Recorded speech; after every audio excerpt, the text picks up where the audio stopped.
नमस्कार, आप देख रहे हैं जीआई न्यूज। आज की सबसे 25 बड़ी और महत्वपूर्ण खबरों पर डालते हैं एक नजर।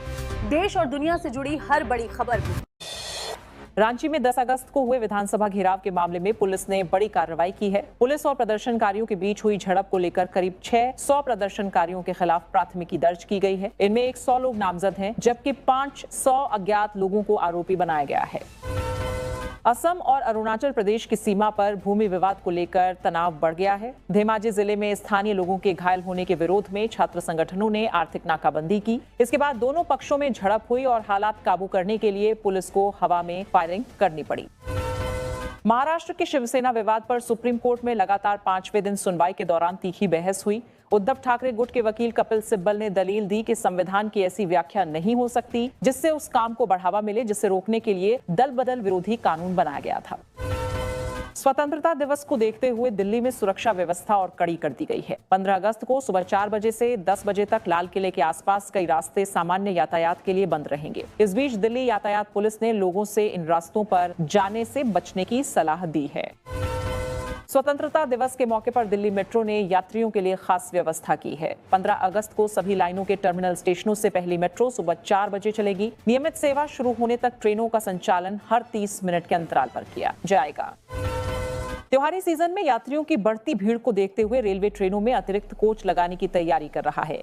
महाराष्ट्र, बिहार, पश्चिम बंगाल, गुजरात, उत्तर प्रदेश और दक्षिण भारत जाने वाली ट्रेनों में कोच बढ़ाए जा सकते हैं। वहीं कुछ ट्रेनों में 20 की जगह 24 कोच लगाए जाने की संभावना है। अखिलेश यादव ने उत्तर प्रदेश में महिलाओं को 2000 रुपए देने की योजना को लेकर बीजेपी सरकार पर हमला बोला। उन्होंने सरकार के पैसे को लेकर सवाल उठाए और समाजवादी पार्टी की सरकार बनने पर महिलाओं को 4000 रुपए देने का वादा किया। अरविंद केजरीवाल और पूर्व उप मुख्यमंत्री मनीष सिसोदिया ने आबकारी नीति मामले में हाईकोर्ट का रुख किया है। दोनों ने सीबीआई की उस याचिका को खारिज करने की मांग की है जिसमें ट्रायल कोर्ट के रिहाई के आदेश को चुनौती दी गई है। राम मंदिर के मुख्य कार्यकारी अधिकारी पद के लिए 16 उम्मीदवारों के आमने सामने साक्षात्कार पूरे हो गए हैं। पूरी प्रक्रिया के बाद 3 नामों को अंतिम सूची के लिए चुना गया है और अब श्री राम जन्मभूमि तीर्थ क्षेत्र ट्रस्ट इन 3 नामों पर विचार करेगा। वहीं 2 सितंबर की बैठक में नए सीईओ की घोषणा होने की संभावना है। राज्यसभा से खनन और खनिज संशोधन विधेयक 2026 भी पास हो गया। यह विधेयक लोकसभा से पहले ही पारित हो चुका है। वहीं विधेयक को लेकर विपक्ष ने सरकार पर राज्यों के अधिकार कम करने का आरोप लगाया है। वहीं सरकार का कहना है कि संशोधन से खनिज क्षेत्र में व्यवस्था और विकास को बढ़ावा मिलेगा। संसद का मानसून सत्र हंगामे के साथ शुरू हुआ और हंगामे के बीच ही खत्म हो गया। अंतिम दिन लोकसभा की कार्यवाही राष्ट्रगीत के साथ शुरू हुई, लेकिन राष्ट्रगीत खत्म होते ही विपक्षी सांसदों ने नारेबाजी शुरू कर दी। इसके बाद लोकसभा अध्यक्ष ओम बिरला ने सदन की कार्यवाही अनिश्चितकाल के लिए स्थगित करने की घोषणा कर दी। संसदीय कार्य मंत्री किरण रिजिजू ने मानसून सत्र के कामकाज का आंकड़ा सामने रखा। उन्होंने बताया कि लोकसभा में केवल 19% और राज्यसभा में 39% कामकाज हुआ। इस दौरान एंटी पेपर लीक विधेयक समेत कुल 12 विधेयक पारित हुए। इस बीच उन्होंने कहा कि विधायी कामकाज के लिहाज से सत्र अच्छा रहा, लेकिन चर्चा के मामले में यह संतोषजनक नहीं था।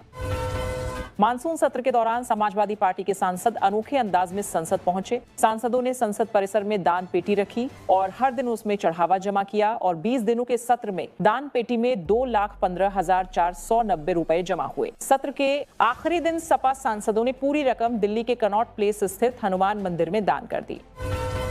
मानसून सत्र के समापन पर लोकसभा अध्यक्ष ओम बिरला ने सभी दलों के नेताओं के लिए चाय पार्टी का आयोजन किया। हालांकि कांग्रेस ने इस कार्यक्रम का बहिष्कार किया और उसके साथ कई अन्य विपक्षी दल भी इसमें शामिल नहीं हुए। वहीं डीएमके के नेता चाय पार्टी में पहुंचे। बिहार के मुख्यमंत्री सम्राट चौधरी ने भरत तिवारी मुठभेड़ मामले में बड़ा ऐलान किया है। मुख्यमंत्री ने कहा कि न्यायिक जांच आयोग की अंतिम रिपोर्ट के आधार पर पीड़ित परिवार को एक सरकारी नौकरी और आर्थिक सहायता दी जाएगी। वहीं विपक्ष ने इसे फर्जी मुठभेड़ बताते हुए जांच की मांग की थी, जिसके बाद न्यायिक जांच के आदेश दिए गए थे।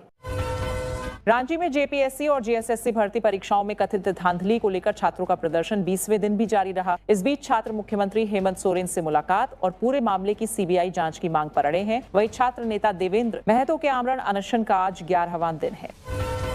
छात्र आंदोलन को देखते हुए रांची में मुख्यमंत्री आवास के आसपास सुरक्षा व्यवस्था कड़ी कर दी गई है। मुख्यमंत्री आवास की ओर जाने वाली सड़कों पर बैरिकेडिंग की गई है और बड़ी संख्या में सुरक्षा कर्मियों की तैनाती की गई है। हालांकि छात्र नेताओं ने साफ किया है कि फिलहाल मुख्यमंत्री आवास का घेराव करने की उनकी कोई योजना नहीं है।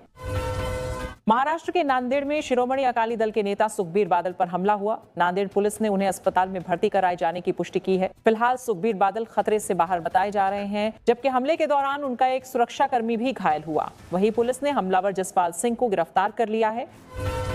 सुखबीर सिंह बादल पर हुए हमले के बाद महाराष्ट्र सरकार भी सक्रिय हो गई है। इस बीच मुख्यमंत्री देवेंद्र फडणवीस ने नांदेड़ के पुलिस अधीक्षक से फोन पर बात कर घटना की जानकारी ली और जांच के आदेश दिए। वहीं सीएम फडणवीस ने सुखबीर बादल से बात कर उनका हालचाल भी जाना।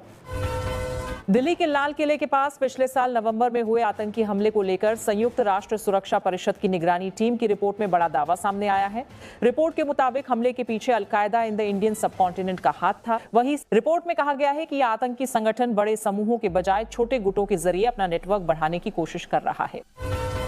आरजीकर मामले में पश्चिम बंगाल पुलिस ने पूर्व टीएमसी विधायक निर्मल घोष को गिरफ्तार किया है। उन पर मामले से जुड़े सबूत मिटाने का आरोप है। गिरफ्तारी के बाद जांच एजेंसी यह भी पता लगाने में जुटी है कि मामले में सबूतों के साथ किसी तरह की छेड़छाड़ हुई थी या नहीं। दिल्ली की कड़कड़डूमा कोर्ट ने 2020 के उत्तर पूर्वी दिल्ली दंगों से जुड़े मामले में 13 आरोपियों को बरी कर दिया है। अदालत ने कहा कि मामले के मुख्य गवाह की गवाही भरोसेमंद नहीं थी। ऐसे में आरोपियों के खिलाफ लगाए गए आरोप साबित नहीं हो सके। राज्यसभा में हल्द्वानी के मंच शुद्धिकरण विवाद का मुद्दा उठा। कांग्रेस अध्यक्ष मल्लिकार्जुन खड़गे ने कहा कि हल्द्वानी में उनका अपमान हुआ और इसे दलित का अपमान बताया। इस बीच खड़गे ने बीजेपी पर देश को बांटने का आरोप लगाया। वहीं बीजेपी अध्यक्ष जेपी नड्डा ने कहा कि बीजेपी ऐसी घटनाओं का समर्थन नहीं करती और खड़गे के आरोपों की जांच कराई जाएगी।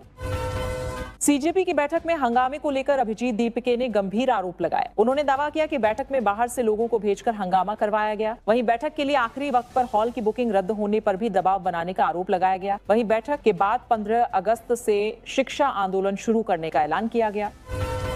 राहुल गांधी ने केन बेतवा नदी जोड़ो परियोजना का विरोध कर रहे प्रतिनिधिमंडल से मुलाकात की। प्रतिनिधिमंडल ने परियोजना को लेकर अपनी चिंताएं राहुल गांधी के सामने रखी। इस दौरान प्रभावित इलाकों और स्थानीय लोगों से जुड़े मुद्दों पर चर्चा हुई। आय से अधिक संपत्ति के मामले में राहुल गांधी ने सुप्रीम कोर्ट का दरवाजा खटखटाया है। उन्होंने इलाहाबाद हाई कोर्ट के उस आदेश को चुनौती दी है जिसमें मामले की जांच सीबीआई और ईडी से कराने के निर्देश दिए गए थे। वहीं अब इस मामले में सुप्रीम कोर्ट में आगे की सुनवाई होगी। पंजाब और हरियाणा हाईकोर्ट ने बाबा फरीद यूनिवर्सिटी में फार्मासिस्ट भर्ती पर रोक लगा दी है। इस बीच फार्मेसी ऑफिसर के 454 पदों पर भर्ती प्रक्रिया चल रही थी। अब अदालत ने मामले की अगली सुनवाई के लिए 17 सितंबर की तारीख तय की है। बिहार में प्रशांत किशोर ने मुख्यमंत्री सम्राट चौधरी पर तीखा हमला बोला। उन्होंने कहा कि अगर मुख्यमंत्री की मानसिकता अपराध को लेकर सख्त नहीं है तो बिहार में अपराध कैसे रुकेगा। वहीं उन्होंने सम्राट चौधरी के कार्यकाल में अपराध मुक्त बिहार के दावे पर भी सवाल उठाया और बांकीपुर के 10,000 परिवारों में एक सदस्य को नौकरी देने का वादा दोहराया।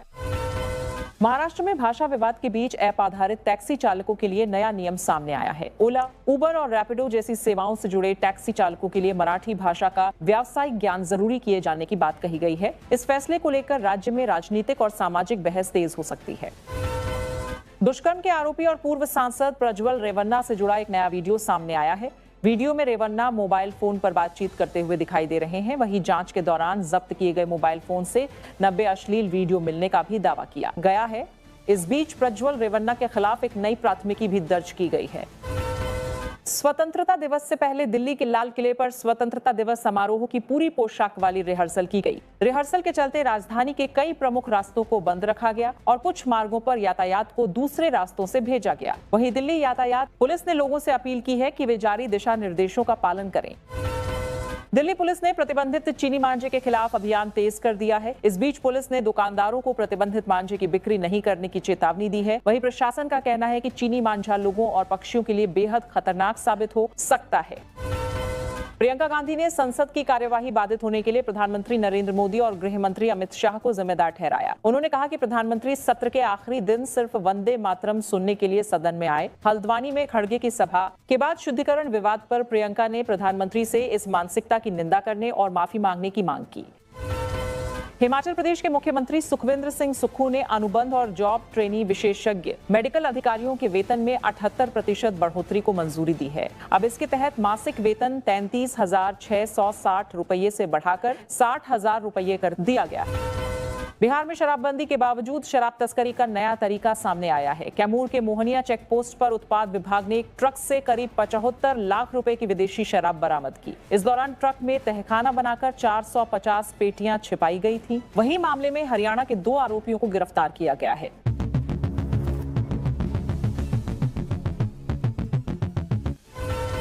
इलाहाबाद हाईकोर्ट का गुजारा भत्ता मामले में साफ संदेश देते हुए कहा है कि पत्नी को गुजारा भत्ता देना कोई एहसान नहीं बल्कि उसका कानूनी अधिकार है। अदालत ने कहा कि पत्नी को आर्थिक तंगी में छोड़ना उसके सम्मान के साथ जीने के अधिकार का भी उल्लंघन। ऐसी ही ताजा और दमदार खबरें सबसे पहले देखने के लिए हमारा चैनल सब्सक्राइब करें और बेल आइकन जरूर दबाएं।